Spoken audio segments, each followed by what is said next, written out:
Hello, I'm Tamara Copeland, President of the Washington Regional Association of Grantmakers. RAG, as we shorthand our name, is a collective of foundations and corporate giving programs in Northern Virginia, suburban Maryland, and the District of Columbia.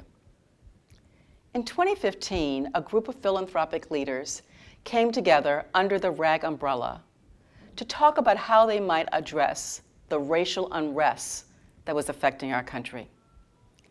They decided to heed the words of John Gardner, the founder of the independent sector and Common Cause. He said, "The first step in leadership is not action, it's understanding." We are embarking upon a learning journey. We've entitled it, Putting Racism on the Table.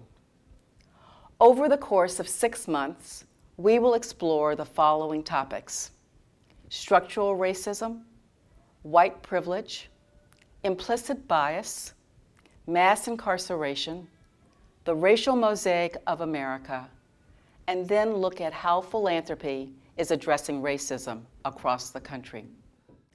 As you're watching this video, we know that you are joining this learning journey with us. We hope that you will use the discussion guide that we have developed as you gather with your colleagues. Dr. Martin Luther King Jr. said, "We will not remember the words of our enemies, but the silence of our friends." I'm delighted that we are no longer silent.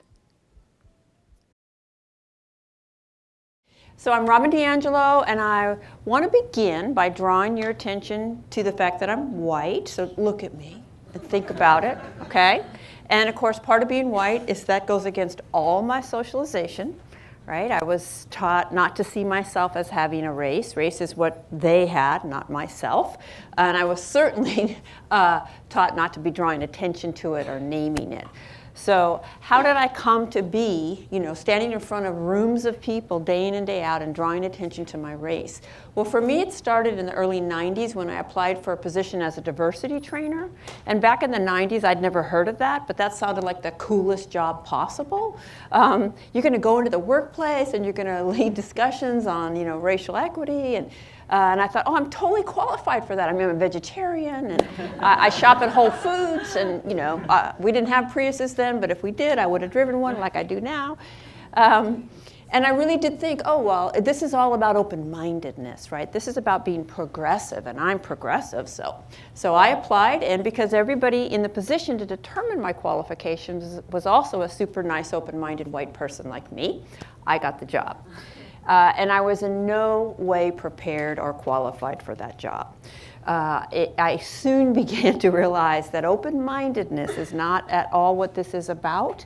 And in fact, I think that open-minded progressive like myself is really the most challenging when it comes to these topics, because the degree to which we think we get this, we're going to put our energy into deflecting any deeper reflection or any association with inequity. And so for me, that contract I applied for that I thought would be, really fun and interesting was the welfare department. The Department of Social and Health Services had been sued for racial discrimination. And as part of the settlement, the federal government mandated that every employee in the state had to have 16 hours of diversity training. Mandated diversity training. This is what I thought would be fun and that I could do. And it started with a 5-day train the trainer. And I was like a fish being taken out of water, because for the first time in my life, my racial worldview was being challenged. And I wouldn't have even been able to tell you I had a racial worldview, right? I could get that far. I could have a graduate degree and never have my worldview challenged, never in a sustained way, and never by a significant number of people of color. But that was what was happening, and then out in the field, in these rooms that were predominantly white, and the hostility and the anger, and I was like a deer in headlights in the beginning. But over the years, it took us 5 years to complete that program across the state, I just got better and better at figuring out how we pull off this claim that race has no meaning in the face of deep disparity, and a lot of emotion, right? So I actually went on to get my doctorate in a field called Whiteness studies. Anybody ever hear of that? Does that sound really weird? Okay. For as long as academics have been studying race, the way we've gone about it is we study them, right? Like, what's up with them? Why do they have those problems? Let's figure them out. And for as long as we've been doing that, they've been looking at us saying, why don't you look at yourselves? You're our problem, right? And so in the early 90s, late 80s, scholars began to take up that call, right? What does it mean to be white, right? What is the relationship between groups? And that field emerged. It's called Whiteness studies. So that's what I focus on. And I want to acknowledge a couple of things. There is no true race at the biological or genetic level, the way we've been taught to think about it, right? It's not a scientific category. But as a social idea, it is profound in its meaning. You can predict people's life outcome. You can predict how long people will live by the racial assignment that we have at a given cultural moment, because these boundaries kind of shift over time. It is a socially constructed idea or concept, but very real in its meaning. So I'm aware of that. I think you've had some work on implicit bias. I hope so. And so maybe this will make sense to you. Regardless of whether you're aware of it or not, the way you will hear what I say today will be shaped by the fact that I'm white, right? And so what I have discovered is that there are things that I can say that can be heard, much more easily by other white people. And that invokes what I call the master's tools. I don't call it the master's tools dilemma. This is a famous quote from Audrey Lorde. Anybody know who Audrey Lorde was? She's passed now. She was a black activist, poet. And her quote was, "The master's tools will never dismantle the master's house." So it's like, how do you challenge a system using the tools of the system, right? So I'm standing in front of you, and I have had years of the most amazing, brilliant, and patient mentors of color work with me, not give up on me, and get me to where I can articulate what I can today. But yet, I'm standing here sharing information that has been shared for a very, very, very long time by people of color. Right? And so that's reinforcing the centrality of the white voice. Okay, that's a dilemma for me. I want you to know this. I go to bed at night tossing about this. But then when I think, well, then don't speak up about it, then that's not acceptable to me either. So for me, if I can be heard differently, I'm going to use that voice, right? I'm going to speak to it. So I just wanted to acknowledge kind of all of that. Positionality, right? So by every measure across every institution, there's racial disparity in the United States. I think we know this, right? Across every institution, there's racial disparity. And we live in a society that is deeply separate and unequal, right? At the same time, our dominant narratives don't acknowledge that. Right? So what I'm going to show you is I was a former professor of education in a very large college of education. So we put out many, many teachers, and the program was 98% white. So it was rare for me to ever have a student of color in any of my classes. And we were 10 miles from Springfield, Massachusetts, a city that is 57% Black and Latino. Right? So just keep that context in mind. And my students were juniors and seniors in their, teacher education program, getting ready to go forth and teach in those schools. And on the first day of class, I would say, take out a piece of paper, and I'd like you to write me an anonymous essay on 3 questions. How racially diverse were your schools and neighborhoods growing up? What messages have you gotten about race across your lifespan? And what are some of the ways in which your race has shaped your life? And then I would collect those, and we would go back to them at the end of the semester. But I would make some predictions. I'd get them in an envelope, and I'd hold them up, and I'd say, I'm going to make some predictions, and we'll see. You grew up in mostly white neighborhoods, mostly white schools. The only message you've ever gotten is that everybody's equal, and you probably couldn't really write much more than about a paragraph on this deep perennial issue, right? So let's look at what is a classic representation of the hundreds of these anonymous essays I have from my future teachers. My neighborhood growing up was not racially diverse at all. Every family in my neighborhood was also Caucasian. Throughout my time in school, I've continually been taught that skin does not matter. Is that familiar to you? Right? Even if we may be a little more sophisticated, I think it's really key to notice, right? Like, what about this resonates with the ways that I've been taught to think about race, right? Particularly if we're white. So I see a really big contradiction in there. Do you? What's the contradiction? Yeah. If skin doesn't matter, why are your neighborhoods so uncomfortable? Yes, I mean, that's for me a key contradiction. And then that question I have is, how do we get taught that skin does not matter in segregation? All right, so keep those questions in mind, because that contradiction in that question, because this again is dominant narrative, right? This is not a pre-civil rights narrative. This is a post-civil rights narrative, right? Okay.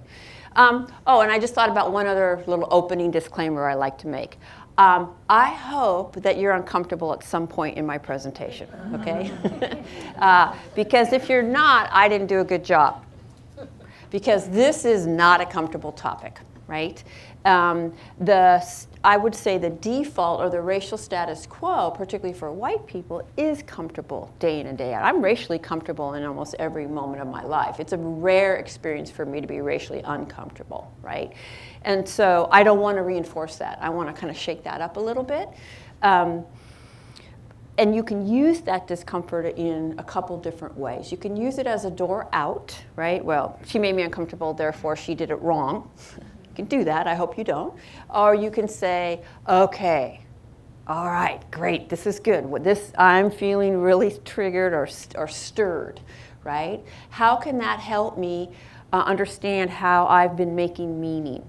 Right? What is at risk here? What is different from the way I've been thinking about it, right? So it's just a much more productive way to use that. And I do think that if we're not kind of shifted a little bit, we're not going to be able to go deeper on this topic. All right, so at the same time that this is the dominant narrative, I've never met anybody who didn't have an opinion on this topic. Have you? Has anyone in this room ever met anyone who did not have an opinion on racism? If you're not sure, bring it up at your next family dinner. And ask maybe 2 to 3 questions and watch what happens. All right, so everybody has an opinion, right? And I'm going to say my first controversial thing if I haven't yet. If you are white, of course you have an opinion on this topic, right? But if you haven't devoted sustained study, education, practice on this topic, your opinions are necessarily limited. All right? Now, how can I say such a thing, right? I don't know you. I don't know your lives. I don't know your experiences. I don't know how you've traveled. I don't know who you're partnered with. And yet, I actually am quite confident saying that, because nothing in dominant society gives us the information we need to have a complex, nuanced understanding of arguably the most challenging, complex, nuanced, perennial dilemma since the founding of our country, right? If you are not focused and studying and thinking and struggling and practicing and mistake making, you are not going to be able to expand your understanding. So hold your opinions lightly. So the first thing we need to do is have some a shared framework, a shared set of definitions, because one of the things that makes this difficult to talk about is that we often use terms like prejudice, discrimination, and racism interchangeably. And so when I use those terms, I'm using them to I differentiate between them, right? So if you're using racism and prejudice as the same thing, you and I are going to have a conversation like this, right? Because we're just simply don't have the same framework. So let me kind of offer a shared framework. Prejudice is prejudgment. Everybody has it, and everybody kind of does it, if you will, right? And in the way that I'm talking about this today, it's prejudgment about social groups to which you don't belong, right? So in a hierarchical society, we're set up in these social categories, right? So man, woman, rich, poor, old, young, right? Gay, straight. For every social identity, there's like an opposite. And then one side is the norm, and the other is a deviance from that norm, right? And so we have ideas, prejudgments about those social groups that are different from our own. Everybody has them, and we get them from everything. I'm often taken aback by how often people think that the only ideas they have about social others are based on whatever their parents taught them. So I'm curious if anyone in this room has children in your life. Are you the sole influence on those? Do you wish? All right. And think about it. We deliver them into unless we're homeschooling, we deliver them into a building 8 hours a day, 12 years of their lives, right? That's a primary institution and site of socialization. And then there's media and friends and all of that. So across our lifespan, we are getting messages about other groups. All right? And then when we act on those messages, we're now discriminating, right? Because the nature of prejudice is that it's not earned, it's kind of a projection, a generalized projection, right?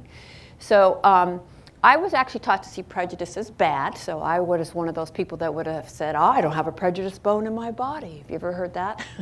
And now I understand that's actually not humanly possible. There is no human objectivity. You can only make sense of the world through the cultural lens you were conditioned to make sense of the world through. Okay? And so if the feeling is hatred, we're going to get behaviors like violence and slander. Now, I definitely don't relate to that, which was another reason I would have told you I'm not prejudiced. But if we look at it as a more subtle, the feeling is discomfort, self-consciousness, apathy, lack of interest. Okay, I could be honest. I have those feelings about some social groups. Then we're going to get behaviors like avoidance, separation, either automatic benefit of the doubt or not automatic benefit of the doubt. And so then it's a little easier, I think, for most of us to say, okay, I have that. The way you see the world drives the way you respond to the world. And again, it can be really subtle, but it will come out in the practice of our lives. Okay?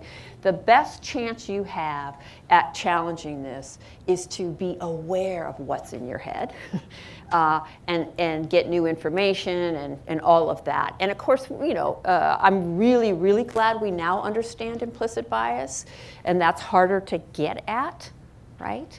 But that's our best chance. To deny we have it absolutely will not inoculate us from acting on it. All right, everybody has it, everybody does it. Okay? But then when we move into oppression, we are in a different realm, right? So now we have a group's prejudice and discrimination backed by legal authority and institutional control. Now you have a group that is actually able to enforce and infuse their prejudice throughout the society. Basically, the group built the society. They set it up. They set up the institutions, the policies, the practices, and so they're able to infuse their prejudices into the fabric. And some of it will be conscious, and some of it will not be conscious, right? So there's different terms used. John Powell used structural, institutional, systematic. I use those interchangeably. They all kind of work for me to describe the difference between individuals' intentions and then the system. So think about it as prejudice backed by group power. It gets embedded in every institution and also in cultural definitions of what's normal, real, beautiful, valuable, whose experience is attested to, whose is not, who tells the story, who doesn't, whose norms are used to judge, right? Okay. And there are different forms, right? So when you hear the ism words, that most of them end in isms, right? Racism, sexism, classism, heterosexism, anti-Semitism, ableism, right? You've heard these terms, and they allow us to capture or describe the particular form we're talking about, right? So there's these shared characteristics, and then they manifest in different places. And it also helps identify where am I positioned in that kind of binary, and then what would be my task from that position if I want to challenge this, right? So I want to use an example from sexism to launch us into talking about racism. So when did women get the right to vote in the US? It's the 19th Amendment, I think, right? When, did anybody know the year? It's okay if you don't. 1920, yes, 1920. Okay, who gave it to us? Okay, right. So outside of a violent and bloody revolution, which I am not advocating, don't go out of here saying she advocated that. Was there any other way for us to get the right to vote except for men to give it to us? No. Why not? Because we literally weren't seated in the seats of institutional power. We didn't control the institutions. We didn't have the vote. We couldn't grant ourselves the vote. So you see that difference, right? Only men could grant that to us. Could an individual woman be prejudiced against a man? Absolutely. Could an individual woman make a man's life miserable? I like to say it's 2016 and I've been accused of this at least 2 times. But could women as a group deny men's right to vote? No. Could they grant themselves the right to vote? No.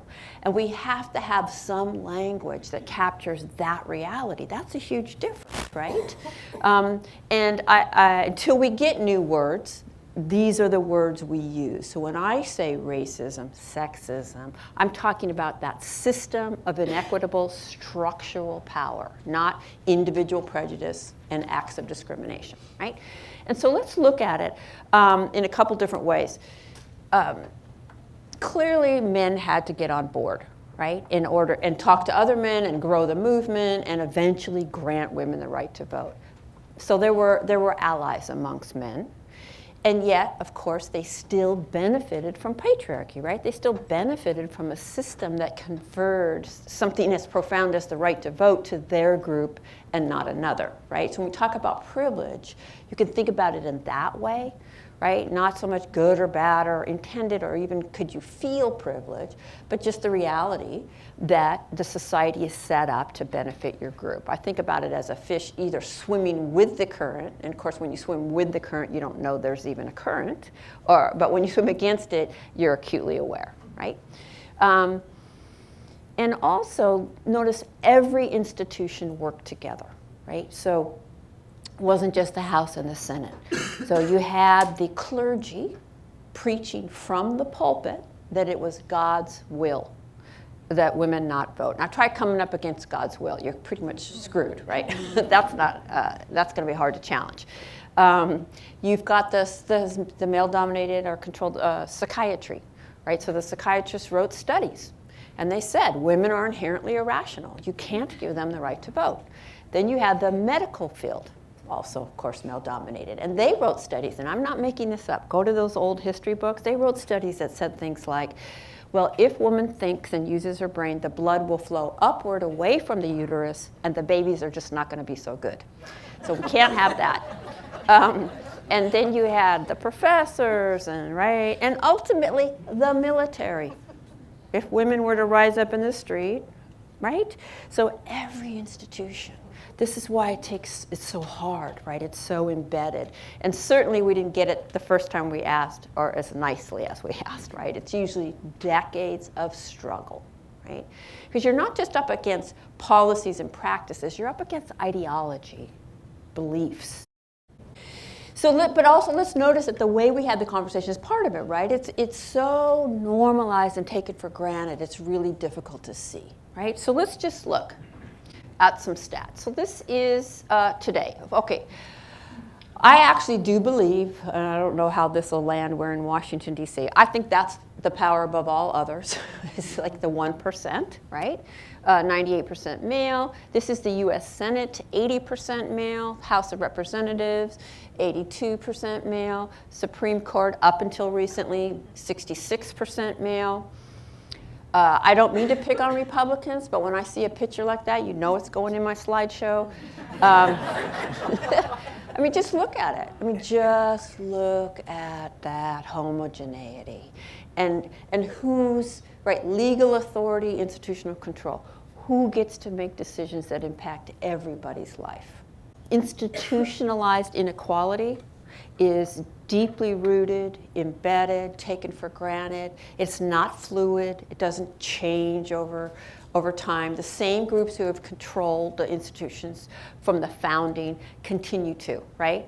And I'm confident that if Hillary Clinton becomes president, patriarchy will not end that day, right? Any more than it ended when women got the right to vote. I was just showing you stats on a little bit on economics and then on government, but this is last month's cover of Vanity Fair.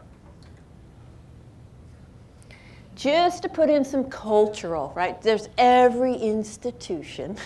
And look at the text, right? Why late night TV is better than ever. And I suppose that would be depending on your point of view, right? Facebook always puts out these little happy holiday things. I don't know if you've ever seen them. I just got one for Happy Friendship Day. So this one came out on August 26th, which I guess is the anniversary of suffrage, women's suffrage, right? Happy Women's Equality Day. And then somebody did this. Which women got the right to vote in 1920? And this is another way that oppression works, right? Is the dominant group's experience stands in as everyone's experience, right? So while we were oppressed as women, as white women, we were privileged, right? This was the great critique, by the way, of second wave feminism. It's like, okay, these are white middle class women's issues. There's not a universal woman's experience.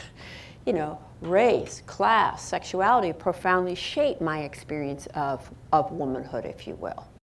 I think another example of this, I'll just go for it, is the 4th of July. What are we celebrating on the 4th of July? There's just one word. Independence. And what's the year that goes with the date? 1776. So our whole country is celebrating independence in 1776. What was going on related to issues of independence and freedom in this country in 1776? Human enslavement, right? That had been gone on for hundreds of years and would go on for another 100 or so, right? So again, whose story? So racism is a form of institutional oppression.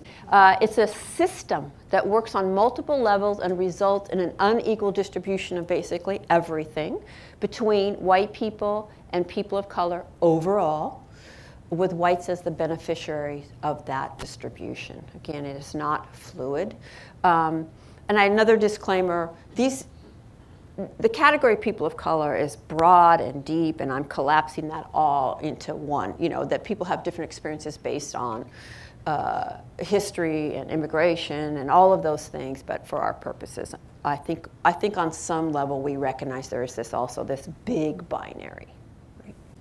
Okay, Marilyn Frye has a metaphor of a birdcage. I think it's a beautiful metaphor to illustrate oppression, the difference between individual acts and a system. So if you walk up to that bird cage and you put your face against the bars and to look at the bird, you're going to get a pretty unobstructed view, right? You're just going to see maybe a little bit of the bars in your peripheral vision.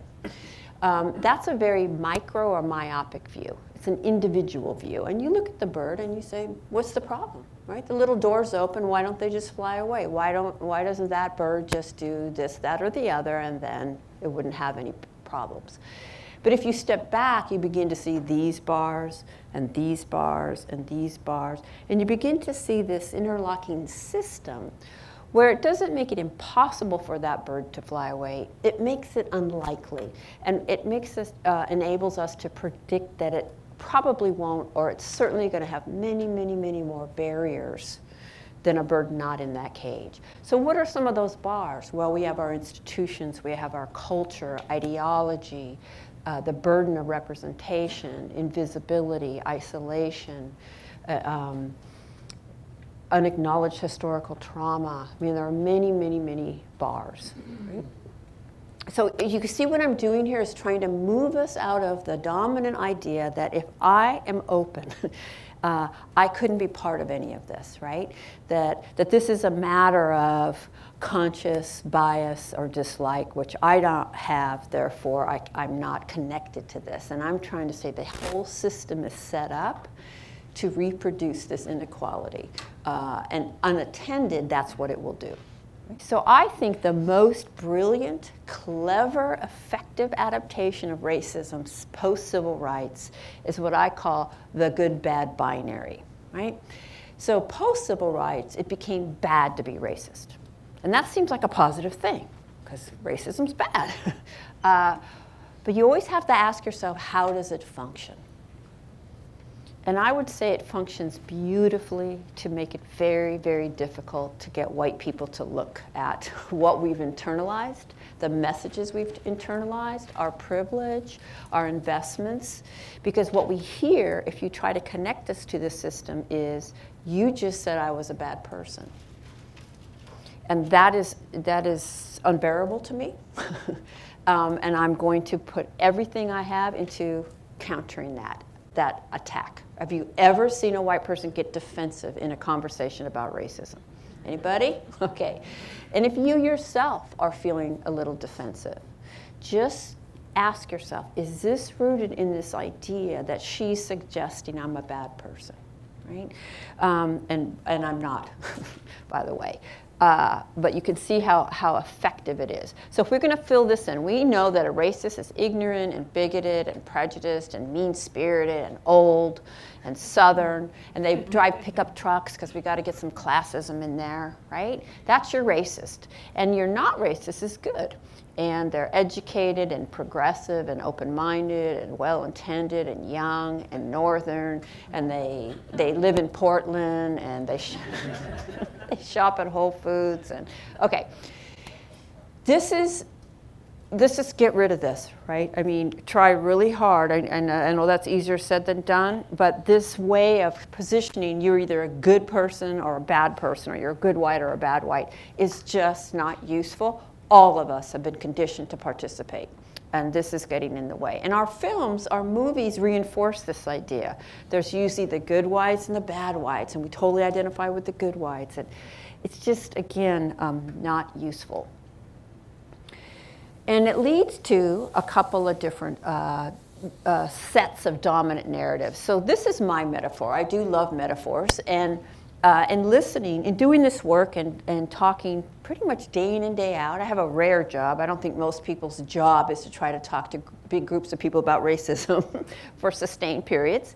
But doing this, I hear the same narratives over and over. And I got this image of a dock or a pier, because that for me signifies that surface or superficial nature of these narratives. So let's look at some of these narratives. I was taught to treat everyone the same. Has anyone ever heard that? Okay. That's not actually humanly possible. It's not humanly possible to teach people to treat everyone the same or to see everyone the same. We're subjective human beings. We're always responding to the perceptions of people's race, their age, their class, their gender. We're responding, whether we're aware of that response or not. I'm acutely, if I'm standing in the elevator chatting with someone else in the elevator, I know whether that's a man or a woman in there, right? Or at least my perception. And it shapes what I'm going to talk about in there, right? We're always responding. And here's another one. I see people as individuals. I don't care if you're pink, purple, polka dotted. Okay, ever heard that one?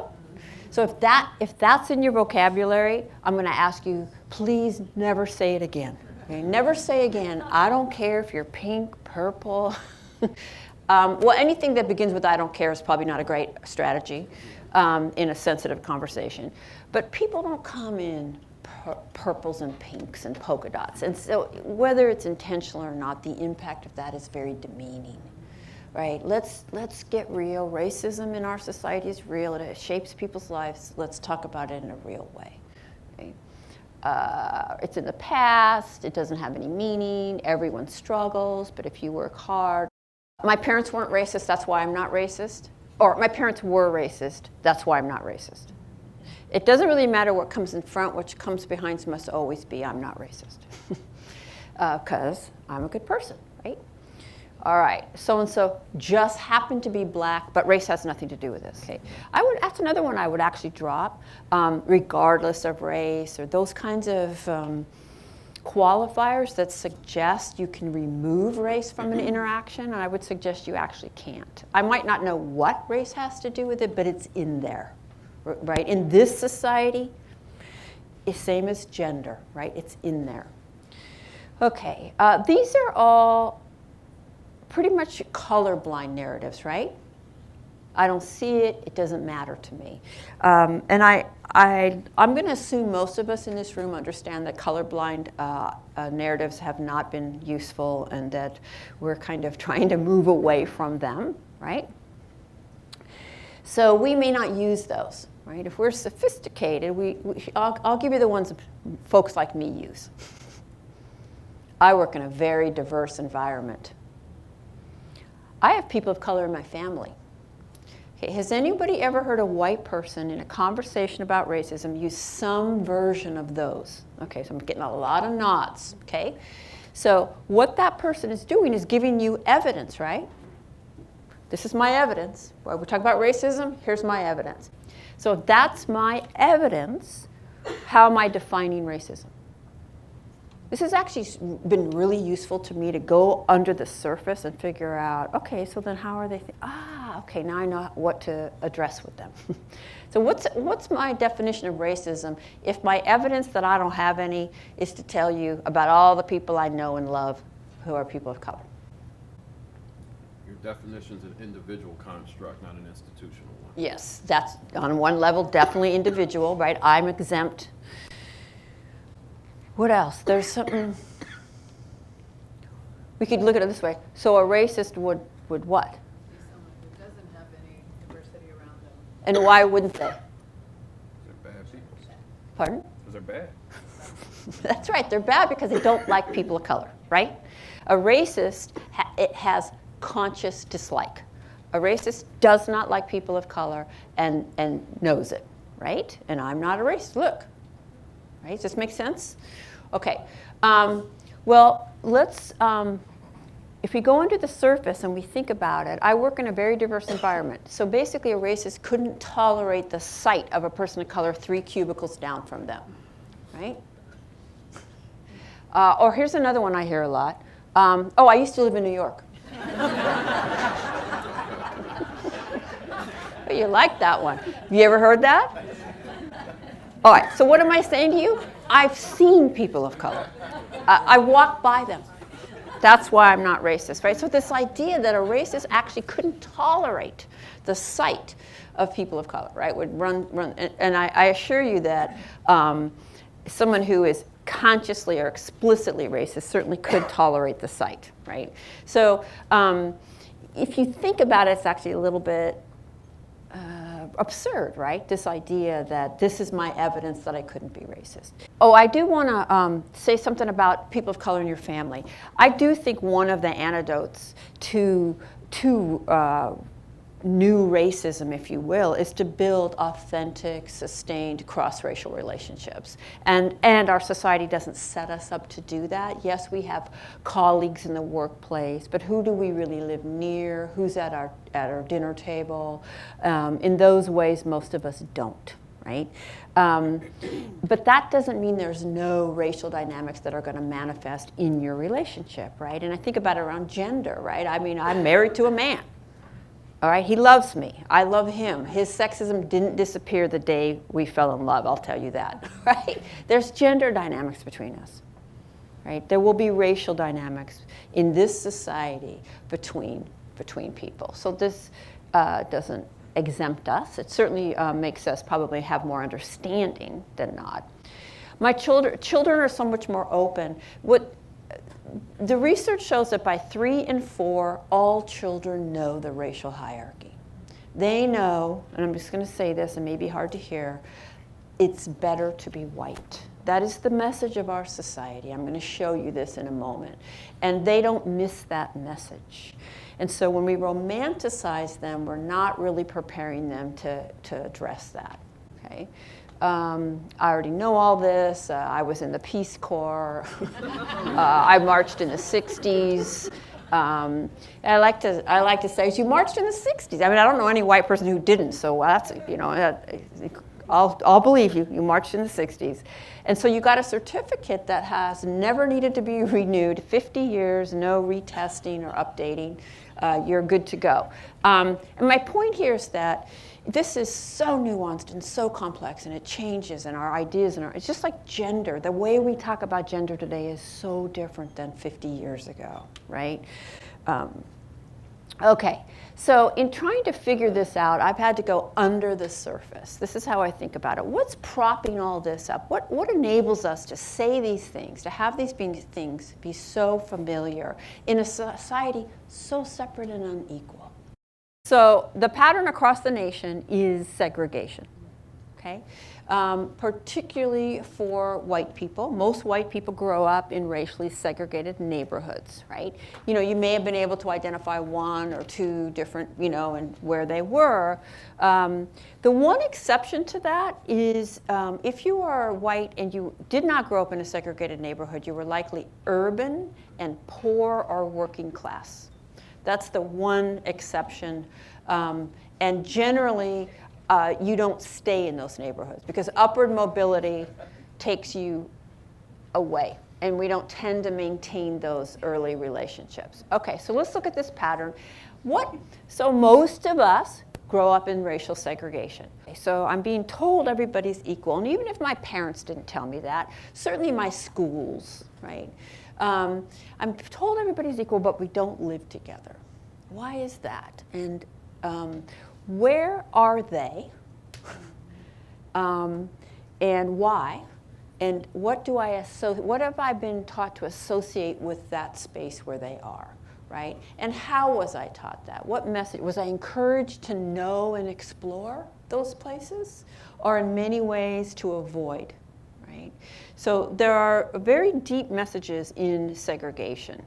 And I'm going to give you a quote from one of my students to kind of unpack how we construct, if you will, segregation. So she said, I was really lucky. I grew up in an all-white neighborhood, so I never learned anything about racism. All right. And again, I think she may have been more naive than a lot of us, to put it that way, but I also recognize much of that narrative for myself, right? This idea. So let's kind of see what's all in that one sentence. This idea that there's no race in an all-white neighborhood, right? And I was certainly taught that way. I don't have race. They have race, right? And that race doesn't really begin until I interact with a person of color. Right, we will often begin, if you ask white people to talk about, their racial narratives, they will begin them when they were either told something or they interacted. Right, this idea that a white neighborhood is racially neutral. Right, and I would argue that it's alive and active. It is an active space of socialization that we are continually getting deep messages in. Right? The other thing she does is, and this is probably the most pernicious perversion of what I would say is the true direction of harm. But if she was lucky because she avoided that terrible thing called racism because they weren't there, who has it and who brings it to whom in her construct? Right, people of color would bring that terrible thing here. And they weren't here, so we didn't have it. I would probably say to her, there weren't enough people of color in your environment to surface it in a way that you recognized it, right? Okay. Just keep thinking about what I'm trying to do here is move us past this kind of, again, this idea that it's just a matter of what we're told, and to see how saturated it is, right? And how those messages from the time we were begun are in there. So this other idea that an all-white neighborhood is just a fluke or an accident, or right, rather than the result of decades of policies and practices, right? An all-white neighborhood is kind of an intentional construct, right? And today we see those, they're, you know, it's no longer legal to take out a map and draw a red line around, you know, but we do it in other ways. We do it in the ways we fund schools. We do it in good, bad school and neighborhood narratives. I think you know that subprime mortgages were aggressively pushed on people of color, even when they could afford better loans, right? That, again, this is not just a fluke or a human preference. If you are white, you pretty much from the time you began and you could get through graduate school, relentlessly reflected by the person in front of the room. Right? You could get to graduate school never having a teacher that was not of your own race, right? And maybe the third grade Spanish teacher or, you know, the coach, you know, those examples. If you're a person of color, there are a few exceptions in certain parts of the country, but overall, the norm there is you rarely, if ever, saw yourself reflected in those teachers in front of the room. They're role models, they're the holder of authority. They get to determine who's smart, who's capable, who belongs where. So do you think the teaching force is getting more or less white? What do you think? Yeah, it's actually getting more. It's between 83 and 93% white across the nation, at the same time that schools are getting more segregated. We actually are almost to pre-Brown versus Board of Education levels of school segregation. So the pattern across the US, again, is if you are white, you've only had teachers of your own race, and it is an exception if you are a person of color to have teachers of your own race. So that's a vastly homogeneous teaching force. They answer these questions the same way everybody answers these questions, right? That they grew up in mostly white neighborhoods and only ever had mostly white teachers. So where do we get our understanding of people of color from then? We get them from deeply problematic sources. Okay, so I'm going to say to you, these teachers individually are well-meaning people. They do a really hard job, right, for very little kind of value. Granted. And yet that is very, very significant because they have very problematic ideas and understandings, but they're in the position to determine who's well-behaved, who belongs where. We have empirical evidence of deep inequality in those assessments, in who gets punished for what, right? In who gets sent to special education, in essentially the school-to-prison pipeline. Right? Because collectively, and there is research that shows that young white females, who are the predominant K through 6, enter schools with a fear of young black males. Now, how would you not have a fear of young black males if your understanding is consumed from media, right? So again, don't hear me as blaming, but this is where we have a bit of a crisis, right? All of this misinformation, this implicit bias, but controlling such a powerful institution. So this is the College Jeopardy Champion Playoffs. So these are our best and our brightest, certified as highly educated by our institutions of higher learning. These are the smart kids. I mean, I wouldn't be on Jeopardy playoffs, I could tell you. And this is the board at the end of the champion round. And as we can see, there's a category not one of them touched. So I'm going to assume it's the hardest, right? I mean, they didn't want to lose. Not one of them touched it. For me, astrophysics, I'll be really honest. If it said algebra, I wouldn't touch it. Okay.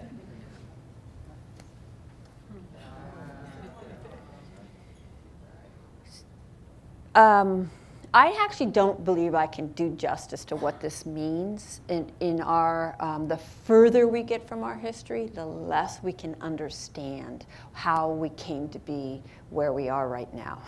The less we're going to be able to explain the incredible disparity across every institution without blaming the people that are oppressed by this system, right? How many of you read Ta-Nehisi Coates' Between the World and Me? That book. So I want you to think about that book and then think about we don't know our history, right? And I have a friend who puts it like this. It gives me the chills when she does it, so I'm going to do it. Pretty much all of us are taught by white people, who've been taught by white people, who've been taught by white people, taught by white people. I could go on using textbooks written for and about white people. I'm wanting you to see the weight, the water, and how far beyond this is from I don't tell jokes or I like people, right? So let's look at the ubiquitous message of white as ideal, right? And I'm going to, well, there's one. This is a cover of Vogue magazine. You don't have to read Vogue in order for this to shape you. We walk by these images every day. And so keep that in mind. I grab images, I freeze one, but the only reason we can make sense of that image is because it connects and coheres to millions of others that circulate around. Okay? This is an ad I got on a Delta Airlines last year, you know, the in-flight magazine, and it really stood out to me initially around racial hierarchy. I'm like, wow, there it is. That's really clear. You got your white women in the front with the red hair wearing green. You have your Asian women in the middle wearing yellow, and you have your black women in the back wearing brown. Okay, so that was the first thing. Also, it's an ad for a purse. Look at the black women's hands. They're empty. Let's not get hung up on any individual ad, but just like the relentlessness of these kinds of positionings and images. And if anyone who tells me they don't pay attention to ads just told me they are powerfully affected by ads. It's a multi-billion-dollar industry. You don't have to pay attention. So here's one for Intel. This one is a little older. This is read the text. Multiply computing performance and maximize the power of your employees. There are 6 shirtless black men bent over at his feet. Look at the body language. You know when you're reading like CNN online and there's all these things flashing, go here, 10 new diet tips, you know. And there's this one flashing that said, most beautiful women from around the world. So I wanted to check that out. And representing South Africa, which is 92% black. There was not one Asian woman in that spread. Asian women are the majority of all women on the planet. I'm going to bet, based on who's at the tables of power across our nation, that they were not. A lot of women are people of color.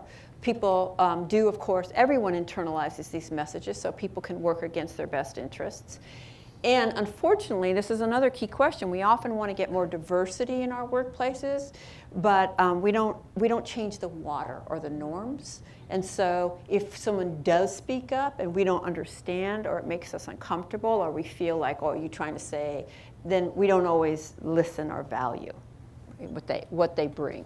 What I'm about to say here, no person of color could say in this society, but pretty much all white people could say, right?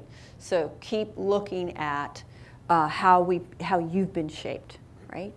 So first, I was born into a culture in which I belong. In virtually any situation deemed normal, neutral, or valuable, I belong. I belong at that administrative meeting, at that church service, block party, dealing with my daughter's teachers, her camp counselors, that wedding. I've been represented in the government. Look at the stats there. I was raised Catholic. Anybody else? I don't know that there's a more powerful image than God. This is what I saw. God creating man, Jesus, Moses, Mary. whites are the norm for humanity. And I was thinking, how do I capture that? Well, this is what it is. Ever see those in your science classes? Here's a close-up. Even with their skin off, they're white. Adam and Eve, the first human beings. We know where the first humans came from. We have best hair. Halle Berry's in there, but her hair is straightened. This little girl, you may not know this. This is considered to be the world's most beautiful girl. She's a model. I have a lot of issues with this in general. But again, I want you to keep thinking about white as ideal. This is what I mean when I say no one can miss the message. Okay? This is on a website right now. What would a scientifically perfect face look like? Is this the perfect face? Now, I'm going to apologize for the next slide. It appeared in Psychology Today in 2011. And that is the message. We see it in patterns in dating services, in the way pornography is consumed, and the ways who we are attracted to. Frozen couldn't be bigger worldwide. I've seen so many little girls of color with that backpack. This is Ayala Jones. She was killed in a police shootout in her home. But what's particularly poignant for me about this picture is she's posed with those Disney princesses. This is really significant because those who write and direct our films are our cultural authors. They tell our stories. They shape all of our ideas about normalcy, family, sexuality, romance, conflict, adventure. And they are vastly white, and in this case, upper-class male. They are the least likely to have authentic cross-racial relationships because of their positions, but they get to represent the other. Right? And this is a big part of this controversy right now. I have a whole chapter in my book on this film, so I just think this picture captures it. All right, so I'm gonna close with this, right? This is a new app that this couple made. They're very pleased with it. It's called the Sketch Factor. When you go to a new city, you use this app, and it tells you where the sketchy neighborhoods are, so you can avoid those. And of course, sketchy in my mind, urban sketchy, it's poor and people of color neighborhoods, right? So these boundaries being. So I think that the most powerful way that my life has been shaped by my race is that I could be born into, I could learn, I could play, I could worship, I could study, I could love, I could work, and I could die in racial segregation. Most white people do live the majority of our lives in racial segregation, and not one person who's ever mentored or loved or guided me has ever suggested that I had lost anything. I'm going to say it again a few different ways. White people measure the value of our spaces by the absence of people of color. I know what a good neighborhood is. I know what a good school is, right? If I just followed the trajectory that my loving parents laid out for me in my good neighborhood, my good school, my good career, my good degree, I could easily have no authentic, sustained cross-racial relationships, easily. And no one suggested I would have lost anything. The fundamental message of segregation, and every moment we call a school good and a neighborhood good, the fundamental message is there's no inherent value in the perspectives or experiences of people of color. And so you get to this point, and I want you to notice a few things. You get to this point, and we get to say who's objective and who isn't, who can best determine someone's qualifications, right? When we do get diversity at the table, I mean, think about it, right? All my teachers, all the role models, all the spokespeople have been white. And so it's hard for me to even take in or value that perspective, especially if I don't understand it, right? And so this is the dynamic that plays out when we're wanting to change these. This is what we're up against, right? And I wouldn't do this work if I didn't think we could challenge it, but we have to get out of denial that it shapes how we come to the table, all of us, right? And it isn't about being good people. but we do have to really take responsibility, right, for it, and think about it and keep working on it. And if we don't change the water, then we get more people of color, but we often don't retain them or support them, right? I'm actually at a point in my work where I think the most hostile, toxic environment for people of color every day is unexamined whiteness. Can you see how this would come out of my pores? I don't have to do anything. It's kind of would be the way I am and what I notice, what I don't notice, how I respond. And this leads to white fragility. If we map out the pillars that I think prop up new racism, right, that allow us to feel individually exempt and still have these outcomes, I think this idea that we couldn't be good people and also be complicit. This idea that we could be exempt from the deep messages that surround us 24/7. This idea that we're having a universal experience, right? That what's welcoming to me would be welcoming to everybody. Implicit bias, relentless messages of white as ideal, and segregation. I think segregation is probably the most powerful tool. Good, bad, binary, and segregation. I'm hoping you're noticing or you see me as a fairly empowered person. I feel fairly empowered. This isn't about guilt, right?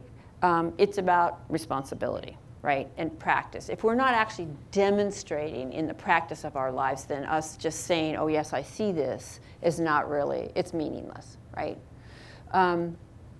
So white fragility is a concept that I came up with in my work where because of all these things, it is inevitable that I have blind spots, right? It's inevitable. It's inevitable that I'm going to inadvertently reveal some of these biases, right?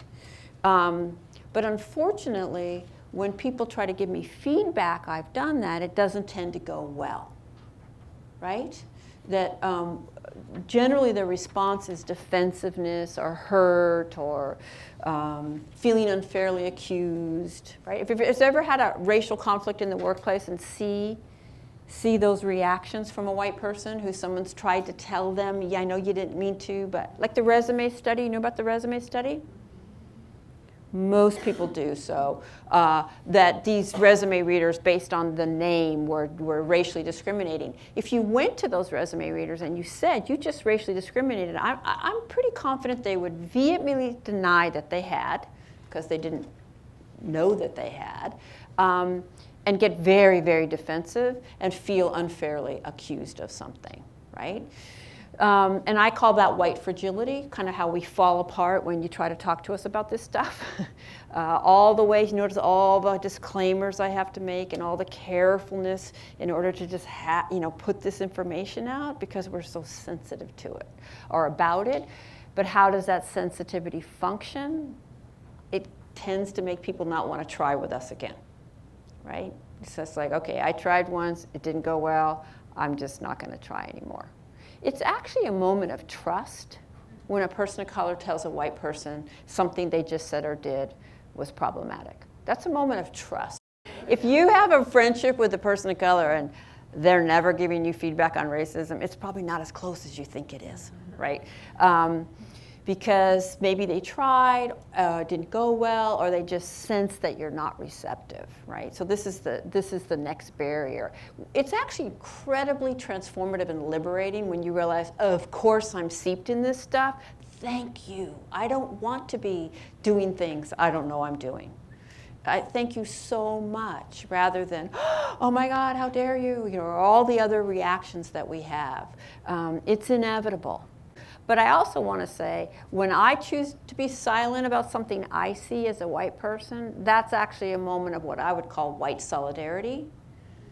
And that's not the same kind of choice, right? Because my position is different, right? That ends up protecting those blind spots. And so this is a really key point, is we cannot depend on people of color. It's a piece of the equation, but we also have to educate ourselves enough and be paying attention enough that we also see it ourselves, right? We're not always going to see it, but we can't put that burden. That's an incredible weight to put on people of color. Is, hey, You just let me know if I do anything and I'll just carry on, right? It's like, oh, that's not fair.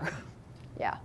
Given, it rarely happens without a lot of agony, right? Like, oh God, should I, shouldn't I, what, you know, what's gonna happen, but if I don't, but oh, do I, what, right? It takes a lot of energy. Again, because I think we're up against that good, bad binary.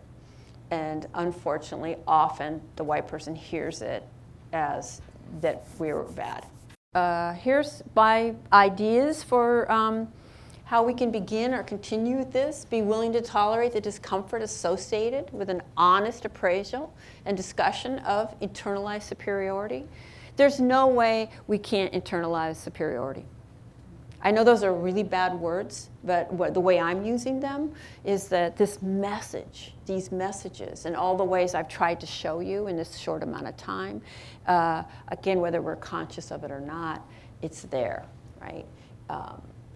And challenge our own racial reality. Recognize that we have a limited worldview, a limited understanding, that it is a most particular. We're not objective and they're biased. Here's another one I would drop from your vocabulary, the race card, right? Drop that one.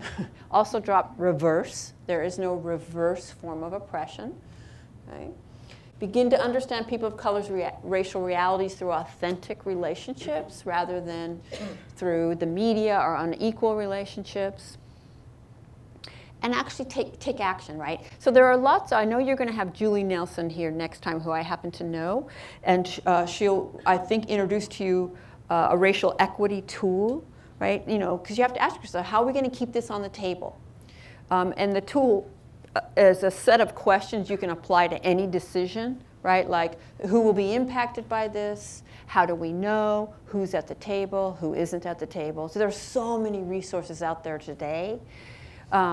My hope was to kind of get us like, wow, this is like everywhere and we can't. Yeah. So I thank you very much for your attention on such a sensitive topic.